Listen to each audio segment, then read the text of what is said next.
atasimama vile mnasema atasimama na ataanguka.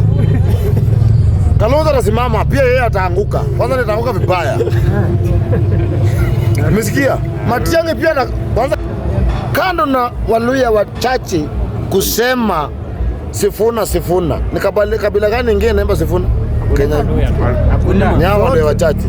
So ndugu yangu, huyu Sifuna ni Sifuna vile mnamusikia. Na bila sisi Sifuna angekuwa kitu kwa sababu mlimkataa kwa Bungoma. Sisi tulimleta hapa akakuwa mtu.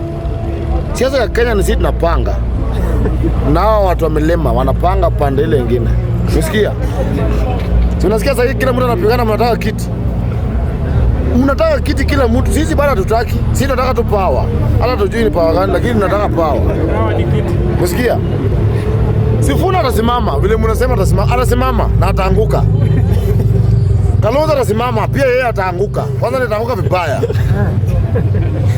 Umesikia? Matiang'i pia na kwanza Kalonzo Uhuru amepanga Matiang'i kuwa deputy wa Kalonzo. Hivyo. Umesikia? Na Sifuna simame agawe kura ya Waluya wasipige Ruto wote. Exactly. Hiyo ndio kitu inaendelea Kenya hii kama mjui. Umesikia? Gachagua anataka kupanga anapanga Kalonzo. Na haja ya Gachagua Kenya hii ni kuchukua wabunge, magavana na MP wakuja wapore pesa ya Kenya wakimpelekea. Hiyo ndio haja ya Gachagua kubwa. Si ulisikia akisema anataka kuwa kama Raila? Aliambia hata wacha miaka 50. Gachagua hata zaliwe tena anza kuwa Gachagua akiwa mtoto. Hakuna sigarafika nusu ya Raila. Umesikia? So Sifuna sio mbaya vile mnasema Sifuna mbaya. Shida ni nyinyi. Wewe ni Mluya. Hata kama utaki Sifuna, usimpinge. Jua tu kwa roho yako Sifuna simtake lakini simpi. Tuko na game hapa mbele. Unajua nyinyi bado muelewi nini inaendelea. Haja ya Wakikuyu na Wajaluo ni ku make sure kabila zote Kenya hii ziungane. Umesikia? Waluya wapigane hivyo.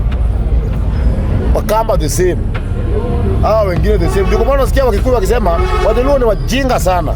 Hao tu ndio wamekataa kudivide. Kwa sababu sisi kuleta ujinga ya kudivide tunahama Nyanza. Umesikia? So Mluya hii kiti kuna possibility ya kuja Western. Na haiwezi kuja Western kama tutasupport sisi. Kwa sababu hakuna siku Ukuyu na support. Ukuyu anajua kwa support. Ninyi muwin na mko wengi kuliko Ukuyu. Ndugu yangu hakuna siku mtawahi Ukuyu atawahi hata kiti tena. Kwa sababu ile mtu mwenye anajua asali ni tamu, ni ile tu atakaye kutoa nyuki ndio achuna asali na kopa nyuki tamu za mdunga ni Mluya. Umesikia? Sisi Wajaluo tumejaribu tumeshindwa. Ni Waluya tu wamebaki. Tunawasupport by force mpende msipende, lakini sio kwa Sifuna. Tunataka ende na wakale pia waende 35 na Wakikuyu watu watokiza kabila ngapi? Wakae karo na siasa. Wakale tutawaambia kama sio sisi mlikuwa mnaolewa na milima.